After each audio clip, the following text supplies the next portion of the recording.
Güzeldi ama benim kafam biraz karıştı savaşlarda. Yani savaşlarda olan durumlarda birazcık kafam karıştı. Umarım çok yanlışım çıkmaz. Bir tane İbrahim ve İsmail sorusu vardı. Ben onu boş bıraktım çünkü biraz anlayamadım soruyu.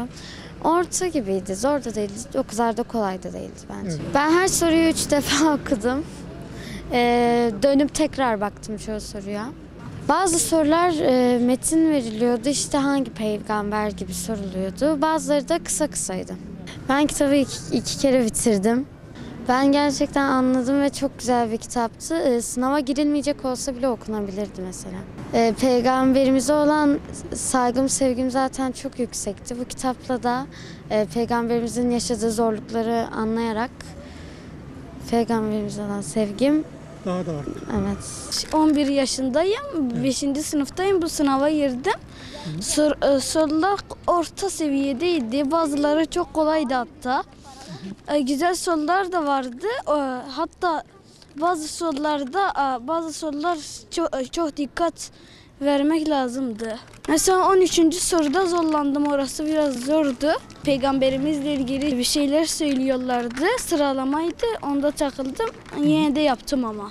Evde kitabı 4 seferdir okudum. Bana kolay geldi bu yüzden sorular. Peygamberimizin savaşlarını öğrendim. Peygamberimizin hayatı, süt annesini, kardeşlerini, üvey kardeşlerini öğrendim. Hatta insanlara İslam'ı anlatırken taşlanmıştı bir kez. Zaten sevgim hep de öyle kalacak, sevgim çoktu ona. Bu kitapla beraber böyle peygamberimizi tanıdık. Sınav çok kolaydı. Çalıştığımdan dolayı bana çok basit geldi. 5 soru, 6 soru da hariç tabii. Onlar da mantıkta giderek yaptım. Şansa bıraktım daha doğrusu. Kitabı 3 defa okudum. Her okuyuşumda aynı heyecanı, aynı sevgiyi, aynı sevinci yaşadım. Her okuyuşumda farklı şeyler kazandım kendisinden. Çünkü biz Peygamber Efendimizin hayatını kaç defa okursak okuyalım her zaman kapacağımız bir şeyler olur. Özellikle huzur ve barışın olması gereken zamanlarda Peygamber Efendimizden kapmamız gereken çok şey var. Her okuyuşumuzda öğrendiğimizde daha fazla Peygamber Efendimiz'e olan aşığımız, sevgimiz daha fazla artıyor. Sınav biraz zor, biraz kolaydı, biraz zordu. Yani zorlandığım sorular da oldu. Mesela 12-13. sorular onlar işte. Biraz zordular. Ya ben biraz anlayamadım zaten. Elimden geldiği kadar da çalıştım. Abim, ablam işte onlar bana kitap için bazı sorular sordular. Yani ben de cevaplamaya biraz şey yaptım. Kitapta Peygamber Efendimiz'e o Hira mağarasında yardım eden hayvanları öğrendim. Yani hoşuma gitti. Sınav birazcık zorlayıcı geçti birkaç soru hariç. Ama birinci olmayı hedefliyorum. Birinci olamasam da iyi bir derece alabileceğimi düşünüyorum. Bir kere ama normal hızlı geçip değil. İyice bütün ayrıntıları ezberleyerek okudum. O yüzden daha iyi katkı sağladı. İnsanlara Allah'tan aldığı vahiyleri ne olursa olsun tebliğ ettiğini, davasından vazgeçmediğini, kararlı bir insan ve merhametli olduğunu öğrendim. Sevgim arttı ona karşı. Onun gibi yaşamayı hedefledim. Günahsız bir şekilde, merhametli olarak. Biraz iyiydi, biraz kolaydı hocam. Sonra 14. soruda zorlandım. 4 defa okudum hocam kitabı.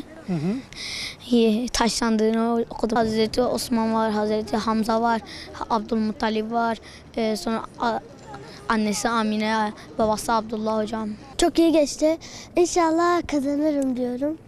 Sadece biraz zorlandım. O da bir tane soruda vardı. Uzun da onun için okumakta zorlandım. Cevaplamakta zorlandım. 100'e kadar okudum. 143 sayfaydı. Evet. Çalıştım.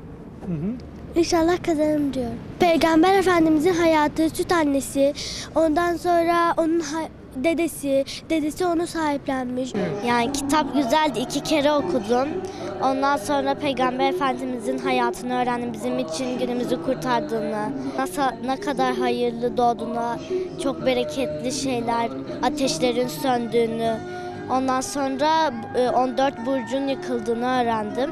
Hazreti Peygamberimizin doğduğunda ne kadar hayırlı bir gün olduğunu da öğrendim. Sınav birazcık heyecanlı geçti. İnşallah kazanırım. Yani kolaydı, hiç boşum yok. Hani 24. soruda birazcık zorlanmıştım ama onu da çözdüm yani sonra. İnsanları Müslüman etmek için Allah'ın var olduğunu söyledi. İslam dinini ben de ondan öğrendim zaten. İnsanlar karanlıktayken onu aydınlığa çıkardı. Ondan sonra mesela kız çocuklarının diri diri gömüldüğünü, Peygamber Efendimiz kız çocuklarını kurtarmış. Kitabı 2 kere okudum. Sınav çok kolay geçti. Takıldığım sorular oldu. Peygamber Efendimiz doğunca mucizeler gerçekleşmiştir. 14 burç çıkılmış. Sema ve göllerden biri kurumuştur. Vadilerden biri taşmıştır sularla. Peygamber Efendimiz insanları doğru dine koymak için çok sıkıntı çekmiştir. Bunlardan biri de taşlanmıştır. Arkadaş onu kurtarmış. Sevgim zaten çoktu, daha çok katlandı. Bu yarışmaya katıldım çünkü Peygamber Efendimizin hayatını hem öğrenmek istedim. İyi bir yarışma, o yüzden katılmak istedim. Evet. Sınav iyiydi. Bazı sorular zordu ama çok kolaydı. Sahabeleri sordukları sorularda birazcık takıldım. Bir kere okudum ama aklımda kaldı hepsi. Peygamberimizin şefkatini, darda kalanlara yardım ettiği, yetimlere baktığı, fakirlere yardım ettiği, çok zorluklar çekmiş. Taşlamışlar, alay etmişler, kötü sözler söylemişler.